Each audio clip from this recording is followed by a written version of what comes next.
অল্প সময়ের ব্যবধানে 2 দফা সংস্কার, কোটি কোটি টাকার সরকারি বরাদ্দ, তবুও রক্ষা নেই এই সড়কটির। গুরুত্বপূর্ণ এই সড়কের বর্তমান চিত্র যেন এক প্রাণঘাতী স্থান। সংস্কারের কালি না শুকাতেই কেন ভেঙে পড়ছে এই গুরুত্বপূর্ণ পথ? মাত্র কিছুদিন আগে কাজটা করছে। আসলে মানুষ দুর্নীতি পরায়ণ হলে এমন দুর্নীতি পরায়ণ হয়। এত বড় গুরুত্বপূর্ণ একটা রাস্তা, অথচ কত কষ্ট হচ্ছে। ছাত্রের গাড়ি নিয়ে আটকে যাচ্ছে, গর্ভবতী মহিলা যাচ্ছে, ডাক্তার গাড়ির সমস্যা হচ্ছে, বাচ্চাদের চলে যাওয়ার সমস্যা হচ্ছে, আমরা যারা পথযাত্রী আছি তাদের সমস্যা হচ্ছে। যেন দ্রুত এটার চূড়া হওয়া দরকার। এই রাস্তা অনেক ভাঙা, রাস্তাটা দিয়ে যাওয়া অনেক কষ্ট। মানুষ এমনি গাড়ি দিয়ে যাচ্ছে, অ্যাক্সিডেন্ট হয়েছে রাস্তাটা।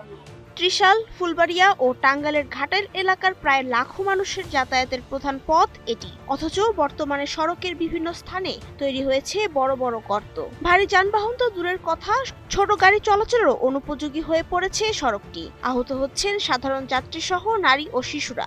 তাড়াতাড়ি আমাদের এই রাস্তাটাকে মেরামত করার, কারণ এখানে কিন্তু আপনার অনেক যাতায়াত করে, অনেক ফিশারি আছে, অনেক মাছের খাদ্য, মাছের অনেক যাতায়াতের ব্যবস্থা, মাছ আছে, অনেক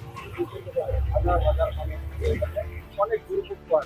2018-19 অর্থ বছরে প্রায় 1.5 কোটি টাকা ব্যয়ে সংস্কার করা হলেও 1 বছরের মাথায় সড়কটি আবারও ভেঙে যায়। এরপর 2022-23 অর্থ বছরে 4 কোটি টাকা ব্যয়ে আবারও বড় সংস্কার চালায় ঠিকাদারি প্রতিষ্ঠান ডিসিএল। কিন্তু বছর না পেরোতেই আবারও একই দশা। কাজের গুণগত মান নিয়েও উঠছে গুরুতর প্রশ্ন। এই রাস্তা আমরা আনিয়ে করতে পারি না, আমাদের এমপি সাহেবকে চোখে পড়ে না, এটা আমাদের একটা গাড়ি দিতে পারে না, একটা রুগী নিয়ে যাইতে পারি না, তাহলে আমরা কি করার আছে? আমাদের বিএনপির কাছে আমাদের অনুরোধ যে রাস্তাটা আমাদের তাড়াতাড়ি মেরামত করে দেওয়া হয়। আঙ্গুর বিরাট এই বাঙ্গাসরা এর মধ্যে রাস্তা আঙ্গুর চলা বিরাটই সমস্যা হইতেছে। আমরা তো উল্লা যাও ওটু এক জায়গায় রাত্রিরা দুপুর হওয়া, ঠিক আছে? এবার আমরা কেমনে চলাম?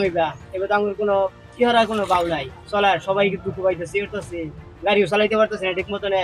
আমরা ঠিক মতন টাকা না দিতে পারলে আমরা কি আঙ্গুরের বাচ্চাও বাউ বাচ্চারে খাওয়াইলাম? বাজেটের সীমাবদ্ধতা ও ভারী যানবাহনের চাপের কারণেই এমনটি ঘটছে বলে জানান উপজেলা প্রকৌশলী জুবায়ের হোসেন। কিছু জায়গায় এরকম খানাখন্দ সৃষ্টি হয়েছে এবং এগুলা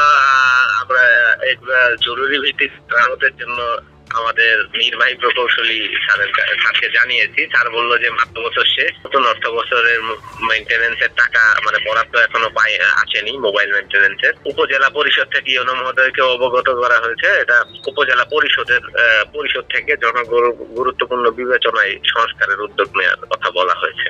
সংস্কারের মেয়াদ শেষ হওয়ার আগেই ধ্বংসস্তূপে পরিণত হচ্ছে সড়ক। এই বিষয়ে জানতে চাইলে উপজেলা নির্বাহী কর্মকর্তা সময়ের আলোকে জানান, ভাঙ্গা অংশটুকু আবারও মেরামতের জন্য প্রশাসক বারবার প্রকল্প বরাদ্দের অনুমোদন করা হয়েছে এবং চলতি মাসের 2য় সপ্তাহের মধ্যে কাজ শুরু হবে। বিষয়টি বিভিন্ন মাধ্যমে আমাদের নজরে এসেছে।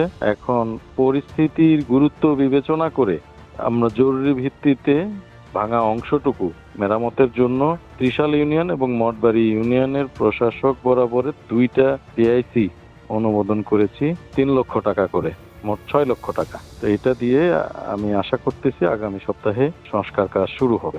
বারবার সংস্কার, বারবার ভাঙন, এই বৃত্ত থেকে কবে বের হবে ত্রিশাল পোড়াবাড়ি সড়ক? লাখো মানুষের দুর্ভোগ লাঘবে কেবল তালি দেওয়া সংস্কার নয়, প্রয়োজন টেকসই ও মজবুত নির্মাণ। প্রশাসন কি পারবে এবার কাজের স্বচ্ছতা নিশ্চিত করে জনমনের স্বস্তি ফেরাতে? এটাই এখন দেখার অপেক্ষা। ডেস্ক রিপোর্ট, সময়ের আলো।